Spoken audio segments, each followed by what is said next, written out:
Welcome, welcome, welcome, welcome everyone. Super excited to spend the next 30 to 45 minutes with this brilliant, most special individual.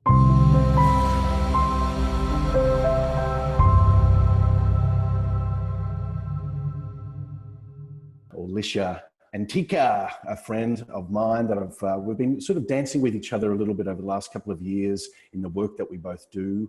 And we've got some really interesting topics to talk about, to dive deep into aspects of, those guilt and the shame that we carry as, let's call them light workers, or our spiritual mission that we're walking upon the planet with, in service of at this time. So Lisha is the founder and CEO of Your Own University, and has a magnificent 6-step process that she takes people through to help release trauma and other heavy, dense attachments, so you can step into your own power.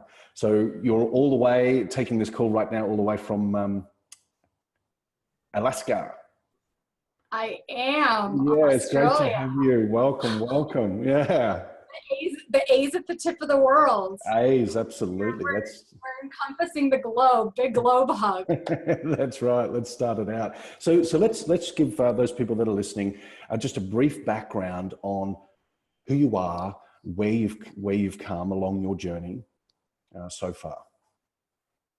Oh my goodness. Well, with your audience, I'm like, well, where should I start? Grew up in Boulder, Colorado. And Boulder, Colorado is a very spiritually inclined, progressive community. Uh-huh. And so I was introduced at a very young age to the, like rebirthing and seeing through the veil and everything. But most powerfully, I was introduced at 18 months old to abuse. Mm-hmm. Right? So I started meeting trauma, this thing that we call trauma and abuse. And at 13, I was really done. I was finished with the program. I thought, I'm done. I had one more thing happen. I ran to this dry lake in North Glen, actually, Colorado. And I was sitting there bawling my eyes out. And I was just like, God, no more. And God and I have always had a really close personal relationship. And Jesus appeared to me in front of me in the flesh, like right there. Yeah. And he told me to go home and tell. Mm-hmm. And that's really how I got my job.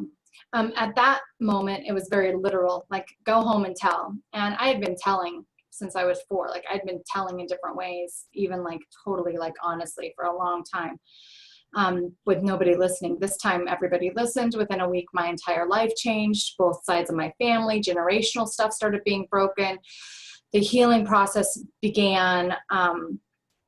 My mother's life completely changed. My uncle's life completely changed. My nephew, years later, I interviewed him on my radio show. I got his interview because I liked his name, because I had my dad's name. Mm-hmm. And then I found out I was related to him, right? Yeah. He was actually named after my dad. Yeah. And he's doing amazing work. But he told me on that interview, like, you started a conversation in their tribe. So my dad was Lakota Sioux. Uh-huh. He's passed now. But I was like, wow, that's super cool, right? It's like at 13, I like shifted the timeline, right? Yes. So going home and telling meant something different. Now, since then, I've gotten to die very really or nearly die in 6 personal power zones.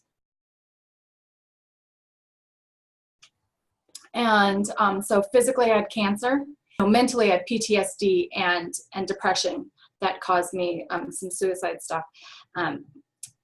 Emotionally, I had adrenal failure where I couldn't walk up a flight of steps because I was scared of feeling, didn't want to feel. And the PTSD, if you've ever had it, like it runs into that. Yeah. Spiritually, I just really had to give up, and I just had to die. I probably died 1 million spiritual deaths in reality. Or I was kicked out of the Christian church the same week I was picketed by the yogis. That was 10 years ago. That was a whoa! Yes. My relationships, I've literally almost been killed by people. And I've gone through massive challenge, you know, with making money and living my purpose and believing in myself and all of that stuff when it comes to walking this mission, to the point where like I'm on my face, like literally like take me, right? Yeah. Like I'm done. And so through that, which was a span of really 30 years, right? We'll say 20, Yeah. like truly, I got cancer at 21. Yeah. Through that, I learned how to recover in each. And some of the things I tried didn't work for me, but they've worked for my clients. They've been genius. And then I'd find the thing that worked, right? And then like the cancer's gone, the PTSD is gone, the adrenal failure is gone, no meds, nothing. The spiritual connection is there, and I'm up the ladder and down the ladder and have that support, right? That relationships are incredible and continue to be incredible. The caliber of person that I get to hang out with is just like astounding and amazing, like yourself and like people in your audience, I'm sure I'll connect with, right? It just like, it's beautiful. And then professionally, I got to do this, right? I got to do this. So as you heal those things and own those things, you get to know yourself, and through that you have an enlightened experience, because that's self-awareness. And when I was 24, I wrote a song all about being self-realized, and that song just like really like just cut. So Jesus said, go home and tell, and I help people come home and tell, right? Come home and tell their truth, whatever their truth is, to the world. Serve in their biggest, most amazing capacity. And then being self-realized, I think, is the 5D walk, right? That's what we're going for. And it looks different to each and every person. That's it. Love it. Yeah, phenomenal. And I'm sure, you know, those of you listening, you can relate in part or in full to what, you know, Lisha's shared, because we've all carried, you know, the burden of, you know, event trauma, you know, whether it's a word, a thought, word, or deed. And so before we pushed record and got the interview officially underway, we were talking about this notion of shame and how, you know, from a construct, it is a blocker to, but also a revealer of our, you could call it our destiny, our path, the great unveiler. So do you want to dig into that a little bit more? We did talk about Lemuria, sort of bomb dropped that a little bit at the beginning, but you know, how far back does shame go? Because, you know, there's so many veils, there's so many what I call bandwidths of thinking, you know, that suggest, well, it's from this life, or it's from previous incarnations, or it's absorbed by your environment or your lineage. Do you want to talk about that a little bit more to help, you know, those people that are really wanting to step forward, but secretly feel that consciously or unconsciously there is this barrier, or there's this level of resistance that's holding them back? Yeah, nothing is one-sided. Right? Nothing is one-sided, and in the whole, it's round. There's no sides at all, right? In like the reality, there's no sides at all. On the earth, there's two sides, right? It's still a flat earth. Yeah. Right? We're still in this flat earth thing. And what's really happening right now is we're going like, oh, like this, right? Yeah. And then there's the whole. So shame and guilt, as far as the emotional intelligence realm, is really potent right now, and it's trying to hang on to that ego, because the mind, if you're having this conversation with Matt and me right now, like, you know, the mind is no longer in control, but it was, right, for the last couple of millennia, and before that it was all physical, right? The physical body was in charge, and then we mastered the mental body as a human race, right? Then we mastered this mental body. It's all been about mentalism and opinions and ideas and manifestations and visualizations and all of this stuff, right? Well, now we're getting into the heart, right? So there's this big conversation of living from the heart, which really means emotional intelligence, right? And to some people, it means spiritual intelligence. We can get to both, but one of the first things is like this emotional intelligence. And there is shame and guilt, and it's the lowest vibration of emotional intelligence. And it comes from all lifetimes, all paths. Your soul experience is here to deal with that emotion. So you're going to process that. And it's really hard to mentally figure that out. So we just got to feel it. We got to ride the wave like a really good surfers. And then we have our own shame.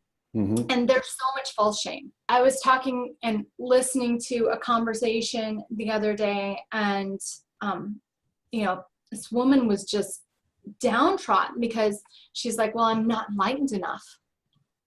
Right? I'm not enlightened enough. I don't heal properly. I don't heal as fast as that person, and I'm not seeing all the different colors and the rainbows everywhere, and I'm not I don't experience it that way, right? And she was just really getting down on herself, and I could feel the shame, right? Because she's in this really heightened, enlightened group, and she wants to be equal, right? And we're programmed on Earth, on 3D plane, to manage and master the journey of shame and comparison, right? Because we're living in this false duality, but duality nonetheless, the single plane. And so I'm just listening, and I'm just feeling her pain, because I'm like, wow, if you could see her gifts, like you'd see that you don't have to see all these things. We all see, hear, feel differently. And there is no comparison, but we're taught comparison from we're a little bitty, right? And they're trying to like undo it in school by pretending it's not there, which isn't working, right? We can't pretend that comparison isn't there to make it go away. It's just like we can't pretend like the pain isn't there to make it go away. That's another thing that we talked about before we came on, right? But it's a perfect segue, because when we pretend like something isn't, and we cover it up with sweetness or sugar, I love the saying, like, no matter what, if you go out and you get a pile of shit, and then you put a whole bunch of sugar on top of it and put it in a cake pan, it's still shit. Still shit. Yeah. So we got to look at it, and we got to sift through it, and we got to weed it out, and then we got to plant it, and then we got to plant the wheat, right? And from that wheat, we can make a delicious cake that I can't eat because I have celiac, but we'll just use that metaphor. Yes. Just not joking, but joking, right? Yeah. But that's how you get it. So it's really important that we learn how to look at that comparison, and instead of making ourselves feel shameful or wrong for not being at whatever perceived level of spiritual awakening that another person is, we can go, wow, I'm comparing myself, and feel that shame or guilt. It's usually one or the other. We kind of label it differently. Embarrassment, a story of I'm not enough, sometimes it comes out as, and just go, wow, I've already survived. Where am I not seeing my greatness? Yes, phenomenal. And well, as you were talking, the notion of star seeds, you've different terminology, words are the least reliable form of communication, but let's just play with them, right? So star seeds. So, we've brought lessons with us, but into a plane where we can have them articulated in this density with the feeling of pressure, or the feeling of the heaviness being applied to us, so that we can experience and we can evolve, essentially. So from a starseed point of view, regardless of where you feel you're from or where you feel most connected to, what are some of the ways that you've experienced through the work that you've done with your clients and your tribe to help starseeds shift shame on this plane? Excuse the rhyming. I love it. I love it. Well, I have some real breaking news for a lot of people. Okay? Yes, we are all one. Yes, God is. Mm-hmm. However you want to call it, source, God, mother, father, God, whatever, right? Whatever you want to call it is, Mm-hmm. right? Is the I am. We are still all, every single one of us, fragments of, right? So collectively, not even our planet, like this is my big aha lately. Like God's like, you know what? Like you can get the earth like all gung-ho-ish, but we've got a universe going on here, right? Like, you're not the only species, right? Yes. Admit it, starseeds, right? So the big news that I have, like the biggest breakthrough, like for this call, for this moment right here, is that your soul is a perfect segment of that whole. And your soul is evolving. Your soul, just like your physical body, mental body, emotional body, and etheric body, which some call spiritual, but that's where our gifts come from and how we manage that. And your etheric body in this density is evolving with humanity. Your soul is evolving from all your lifetimes, from wherever you're from, right? We're still evolving. So your soul still has, for lack of a better word, growth.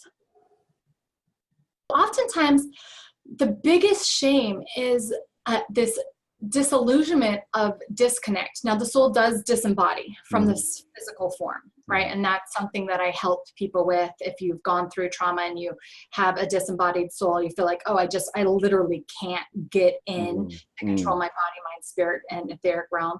But like, I can help you with that. But even if you're in your body, right, and you're managing all of your human gifts and tools, your soul is still a child learning. And once I got that, I could let go of the shame of not being God incarnate, not being the whole, right? Being part of the whole, but still being on the journey to wholeness. Like, we'll get there someday. I trust that we will all be like one whole person or thing, right? But for the moment, like, that's not where we're at. We're all individual things. And we have, people have twin flames, which I don't know about yet, but people have all these different aspects of themselves, right? But even with all of that stuff, every one of us, even if you're a twin, like, has this this soul that you got right now. Right? So drop the shame and start looking at, well, if I can let go of emotional shame as I'm too much, right? Or I'm not enough, or I'm too much, I'm not enough, I'm too much, I'm not enough. Right? Like, I hear that from clients all the time. It's one or the other. And it goes back and forth, right? That's an emotional thing. If you can do that and you're okay, and you can play with your gifts, whether it's clairvoyance or clairsentience or clairaudience or empathicness, which is different, or psychicness, which is different, or astral travel, or disembodiment, or levitating, or all these other cool things, time travel. Different people have different skills. I mean, I've read Autobiography of a Yogi, and I believe in Jesus Christ. So like, hey, right?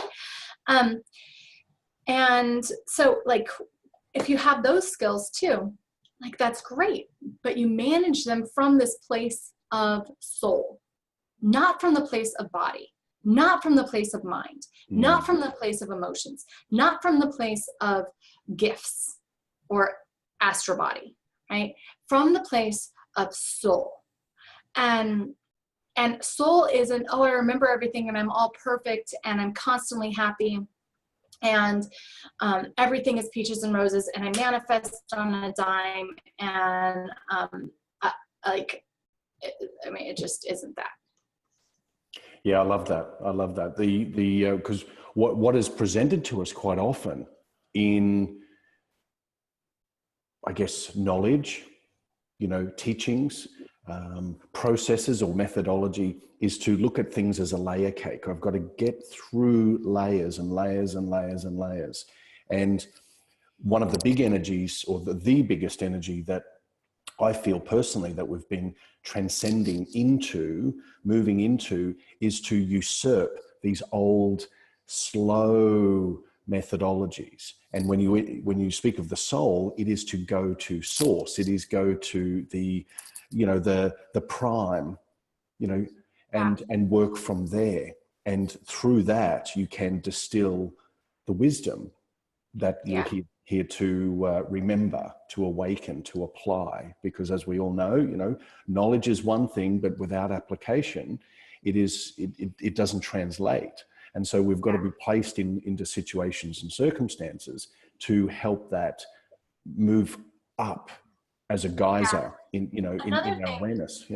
That you just sparked to me is, remember that circle, right? So this is not the real reality. The real reality is this. And another big thing that helped me with shame is when one of my teachers really got clear to me, because I went through a period where I was really in my astral body, right? And I'm like, oh God, it was so fun. I was like, I am enlightened, I arrived, right? Yeah, I've got this. I got so comfortable there. And then literally I went through a massive trauma in 2016 that sent me right back down into my body. And I had to deal with that, right? And I dealt with it from a totally different perspective than ever before, right? Like, it was like from an enlightened place, but it was like, and called in all of my wisdom from astral and mental and emotional and physical and relationships and boundaries and like all the tools, right? To heal this trauma. But I'm like, boom. And then after I kind of came out of it, it was like normal. And Saint Teresa of Avila, Mother Teresa, Saint Augustine, they all talk about this like normal. But I never, even though I read all their stuff, I never heard that until this. So like a year ago, 2017, was that a year ago? Yeah. I'm like in this place and I'm just like, well, I'm just never going to get there again. I lost my enlightenment and my self-realization, and that sucks, right? So I'm telling this to my mentor, and she just smiles, like they do, right? The good ones. They're like, and then she's like, congratulations.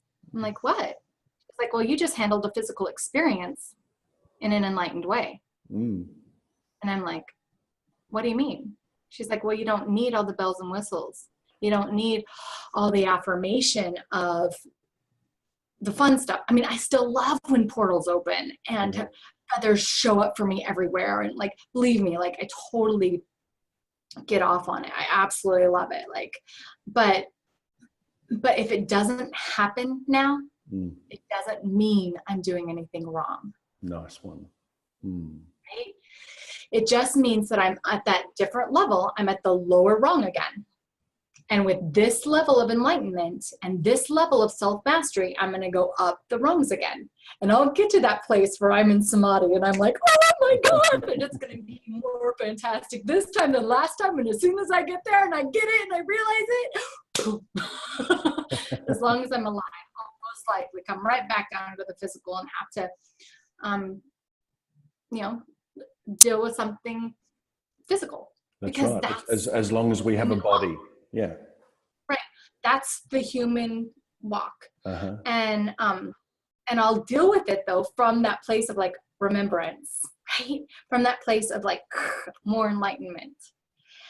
And this time through, because I can see myself going up the rings again. Like I know where I'm at right now. I'm almost cusping playing in the astral again, which is just so fun. But not quite. We're still really feeling a lot of emotions at the moment.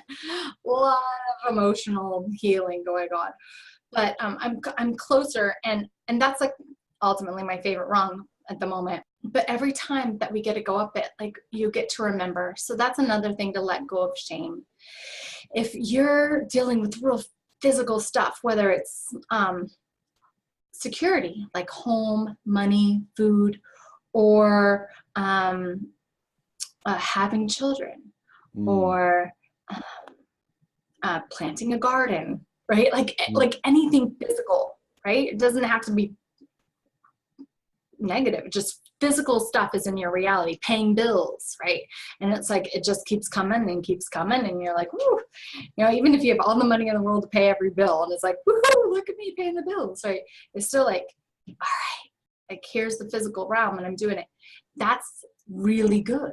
You can do it from a 5D or an enlightened place coming from your soul, and it's not less than those people that are playing in the astral. Without doubt, without or doubt. Totally connected.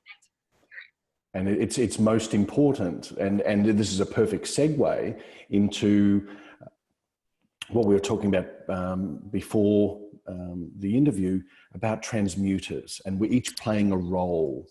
So do you want to sort of jump into that a little bit more? Because obviously if we're going up and we're touching this beyond the veil, we're drawing back down an integration into this reality, into this density for a purpose. So do you want to touch upon that?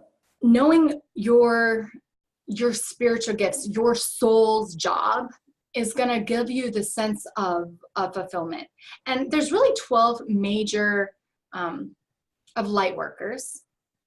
There's 12 major tribes, right? And you can Google it. I'm not going to go through it all.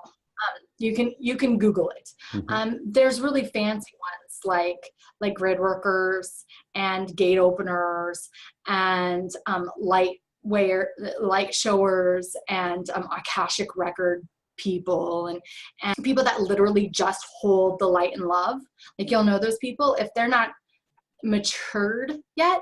And I say that with so much love, anybody listening, if this is where you're at and you're like so much love, but if they haven't been down the rail again, if they're still in their first like high peak or maybe their third, or you know, but they haven't like got that when they get back down here, it's still good. Like they're still on the journey. It's still a circle, right? They're still rolling. If they don't have that humility in them yet, then they're going to think that everybody else should live the way that they live, right? Everyone should just be really, really, really positive. Or everybody should be seeing gateways open everywhere. Or everybody should be traveling around the world and doing grid work. Or everybody should be teaching, right? There's people that are just here with all of this knowledge. They have so much knowledge. It's friggin' amazing. And they're just teaching and teaching and teaching about history, right? About the Atlanteans and Lemurians and the Mayans and the blah, blah, blah, right? And so they're teaching and teaching. Beautiful. I friggin' love every job. And I've been really blessed to, I'm very spiritual lingual or religious lingual. I've gotten to have periods of my life where I dove deeply into most. A lot of us get to try on the different jobs when you Google them, right? So you've probably done a few of them, but there's one that's like, no matter what you do, you'd probably be on your face begging God just to take you off the task force because you really are just tired. You had to give up your home. You had to give up your family to go and travel the world to do grid work. I'm not talking about me. I'm talking about a friend. But like this is what they ask. For me, it's like I have to clear my schedule. I have to be able to feel horrific things. I have to be able to hear horrific stories. I have to be able to embody and live through horrific crap to nearly kill me over and over again so I can embody the darkness that I have to face to bring the light to. Right? Because we can't shift anything without change. So one of the families that I get to graciously, I came in, and when God told me to go home and tell, I just stepped on the high council, and I get to be here and doing is transmuters. Some people call them transformers. Some people call them transmuters. They tend to have weird words, right? They're like dissolve, resolve, transform, transmute, and transcend. Done, right? And they go in and they clear things. So this is how you'll recognize if this is you, right? And it's dirty, dirty work. It's not fun. I cannot, and I'll never, and it's painful to me because I really want to be able to hold like that positive attitude all the time. Yeah. And every time that I do, like real shit happens to like get me back into feeling. So I don't even play there anymore. I don't even try to be a good little spiritual girl, right? Or a super religious person and like cross all my T's and everything. No, like when crap comes up, I'm like, oh, I get to feel heartache today. Awesome. Go as deep as I can into that heartache so I can feel it. That's all it needs. It needs acceptance. It needs feeling. It has some story for me. It's usually the collective. Usually I have a bit of me in it, right? That's like still residual enough for me to like, and I can put some healing and some love into that. Staying in that soul place of disconnection helps with that. But there's no way that I could ever live up to always being positive. I also cannot dive into like scary movies or negativity in the house because that's going to just, because I have to save all my negative time, my dark time, my shadow work time for work. Right? So I do still surround myself with lots of beauty and lots of nature and lots of positivity and everything as a transmuter, but I'm not afraid of the dark.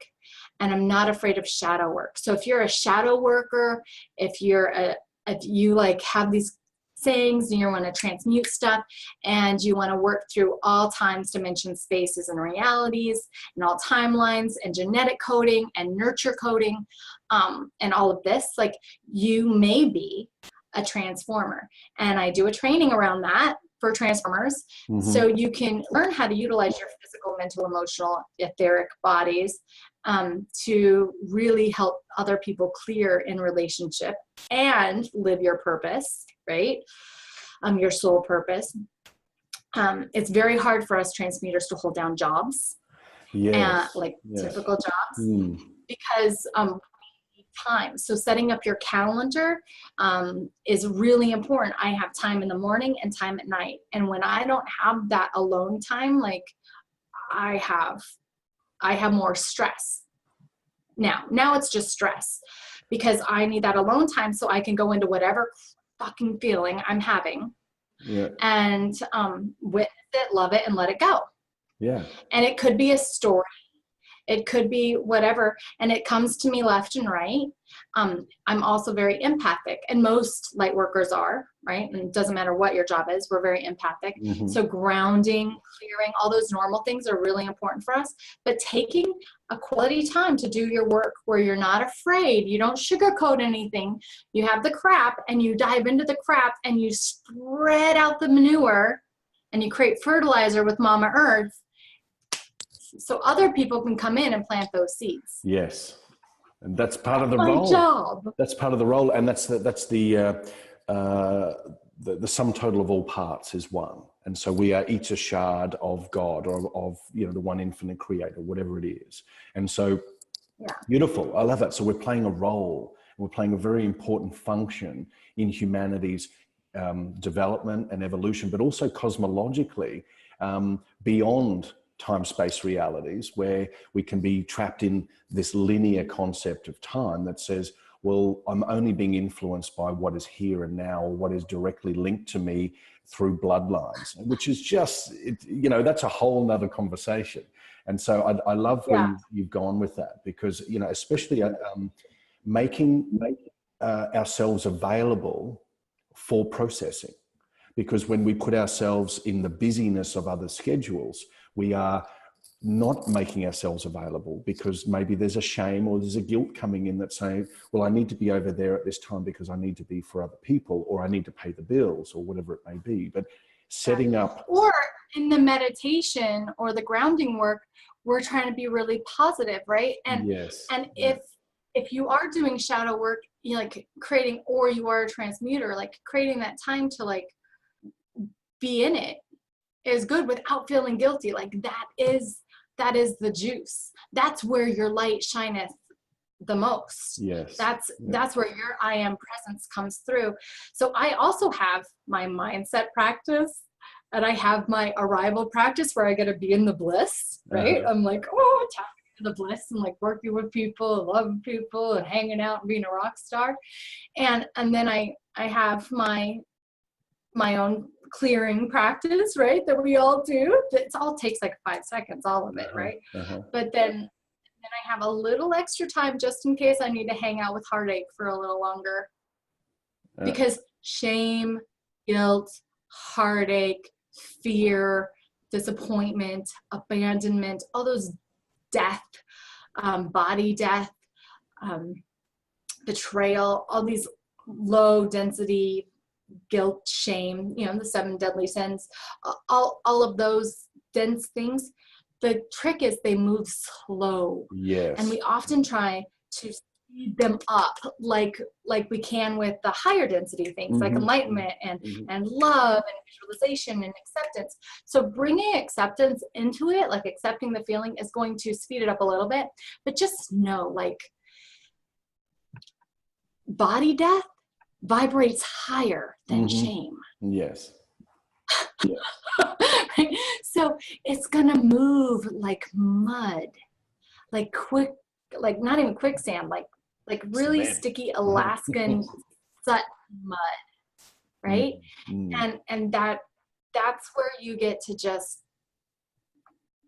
be okay with it being that way and not try to get through it in just a second, and don't feel guilty or shameful if you don't get through it in a second, because really all it needs at this point is for us to see it, witness it, and not cover it up. Yes, love it. And that's a core statement. Then it just leaves. Yeah, a core statement. We give no other attention to it when it's complete, when it's done. And so, we've got a couple of minutes left before we need to jump off. So what I'd love to do is there a parting message that you would love to leave with listeners before sharing how they can get in touch with you?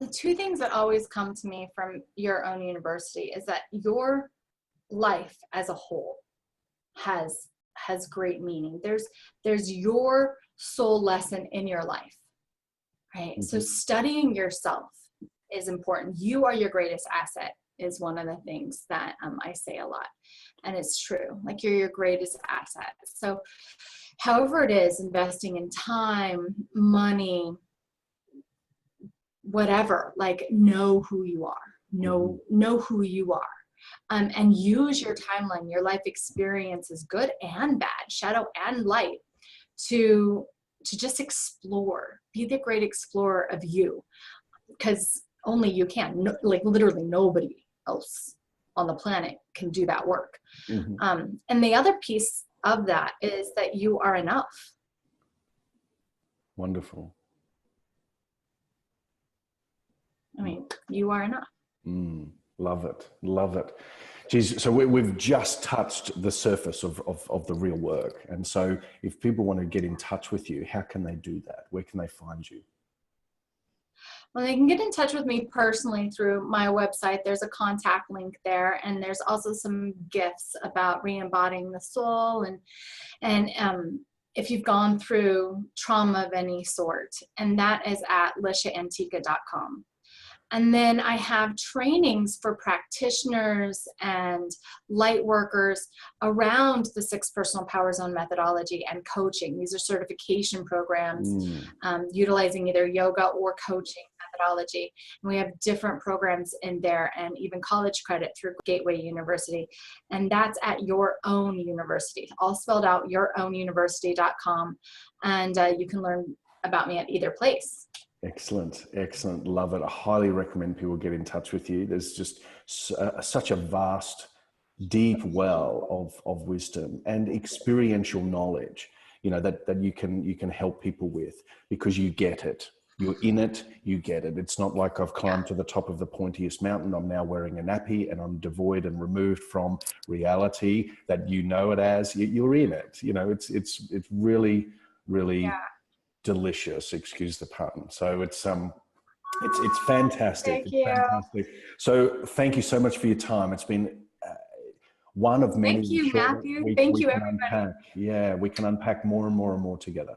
So let's leave it at that one. Yeah. Highly recommend people get in touch with you. Have a most amazing day, and we'll be in touch. My people will speak to your people real soon. Big love. Take care now. Awesome. Thank you. Bye.